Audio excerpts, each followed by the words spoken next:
Are the Grindking locker trucks dangerous? Let's find out. Here are the Grindking locker trucks. If you see my previous video, I did a whole deep dive where I talked about different truck companies and their measurements, but today we're talking about the Grindking locker. So here's the deal. They have this really unique hanger that has these groove patterns that's supposed to help you supposedly lock into your grinds. But I found through my experience they actually do the opposite. They kind of throw you off. When it came to skating these trucks, I took a lot of time to skate these off camera just to get used to them. And I found right out of the box, they're actually skated really well. They broke in and I didn't really have to tighten or loosen them too much. There is a learning curve when it comes to grinding with these trucks. I think because of the middle hump area, it can throw you off when it comes to doing different kinds of grinds. Like on this 50-50, I missed it, but it corrected itself and I got back into the trick. When it came to do backside crooked grinds, I find that this was really annoying. You have to really think about how you pinch for your crooked grinds, and that's where you can run into some problems. Even on rails, when it comes to round or flat rails, you definitely have to think about how you angle yourself and how you land into the 50. These trucks turn very well. I was surprised that I didn't have to tighten or loosen them too much to get them to feel how I want them to feel. Now these trucks do lock in for curb skating. If you're a curb skater, I highly suggest checking out this truck because you will be able to lock in. There is a little bit of a learning curve, but you're able to really adapt and figure it out. It is really good for locking in for coping, but I do find because of that hump area, you can get out of place if you don't lock in properly. Crooked grinds with these were the only one that was really hard to do, simply because it literally pushes you out of place because of that middle hump area. As you can see, I'm able to lock in, but it's only because I'm really pinching into that specific area. Let's take a closer look at the Grindking hanger. As you can see here, this is actually where you start to do 50-50s and lock into flat grinds. It's not until you really start to try to crooked grind that this area starts to get worn out. And I think because of the way the hanger is designed, it literally pushes you over. It doesn't allow you to grind consistently. I think once you start to focus on this area here, that's where you start to get that consistent pinch. In my tinkering, I figured out that the Thunder hanger actually fits perfectly well with the Grindking geometry.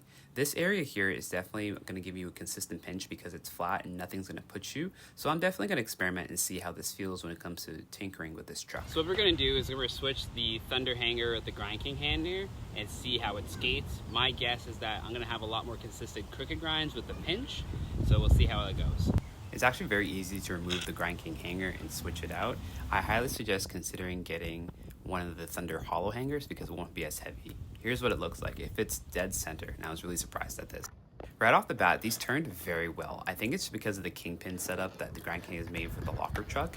Even as I'm turning, it was really hard for me to get wheel bite. I went far as I go, both on my toes and on my heels, and nothing. I mean, I'm sure it's possible, but you really have to push it. The only real difference between the hangers is the weight. The Thunder hanger has a solid axle piece, whereas the Grindking hanger has a hollowed out middle section. I did find when I started to do tray flips, my board actually felt heavier, so I really had to push it when it came to doing tray flips. So obviously these are going to grind really normal, but when it came to the pinch of crooked grinds, look at that. Absolute perfection. Let's take a second look. Ooh, nice. I felt good with that one. And you can see that with these trucks, I didn't slip at all. I literally just locked in and then I was crooked. I didn't shuffle or anything. I just stayed in the position. And that's the consistent feel that I don't get from the Grindking locker trucks. And that's what makes skating these trucks very interesting. They feel really good when it comes to carving and turning. But once you start to do crooked grinds, that's where it starts to get a little tricky. So I decided to take this to a local park. I switched back to the Grindking hangers just to see how it felt. And it felt amazing. I was able to do all my basic tricks and do some experiments as well. But I realized when it came to crooked grinds that there was just one thing I couldn't get over. It was this middle hump area. So I took it to a ledge and started to just really look at it. I mean, just look. You see that? See that area there? That's where you're actually locking in when it comes to the Grindking trucks. So once I started doing 50 grinds, I realized that I had to account for this particular space. You can especially see it here for the crooked grind. Once I get into that actual pinched area, I'm good. So let's go to rail skating. So when it came to rail skating, you lock in pretty well. I was able to do 50s and feebles really interesting, but this is where it got dangerous for me. Overcrooks. I can do overcrooks really well. However, because of that hump area, I just kept slipping out. So I decided just to go with regular backside crook, and I got it first try. I decided to go to a different park and switch to the Thunder hanger and just to see how I felt when it came to skating rails.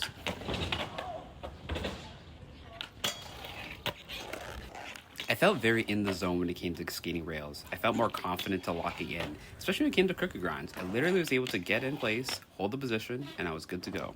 Fortunately, I was not able to get this with the Grindking lockers. Now, it's definitely possible to get used to them, but it's definitely maybe a little cautious when it came to skating them.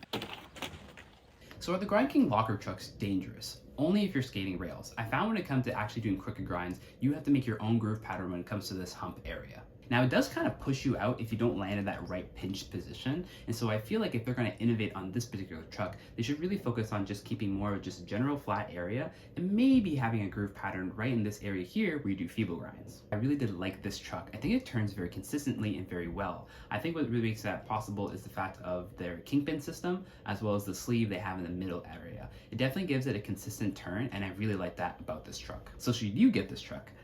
Only if you really want to customize your truck. Now, I think because of the wheelbase system here that you can switch from longer to shorter wheelbases, it does give you a lot of options in that sense.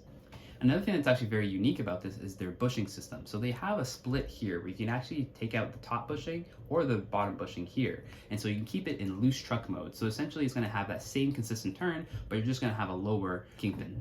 If you're interested in getting this truck, I highly suggest maybe getting this with the Disruptor truck. I say that because I was listening to a podcast that Donald did, and he said that the hangar of the Disruptor truck and the Grindking locker actually are compatible. So if you don't like the Grindking locker, you can switch it out with the regular Disruptor hangar. I think this is a very unique truck. I think they offer a lot of different customizations when it comes to this particular model. I hope that in the second version they improve on certain things, especially when it comes to this wheelbase system. This shortest wheelbase here, it actually rubs against the edge right there, and that's the only thing I feel like is really annoying when it comes to the setup. But other than that, this is a really good functioning truck. I wouldn't suggest this truck for beginners simply because of this hump area. It can throw you off and kind of make you feel unbalanced when it comes to skating rails. I do think this truck has a place in the market. I just wonder if Donald had come up with this truck earlier, I feel like it would have had different impact on the skateboard community. But those are my thoughts on the Grindking locker trucks. This will probably be my last truck review video for a long time, or just a product review video. But in the future, I will have more videos about certain products that I am really hyped on.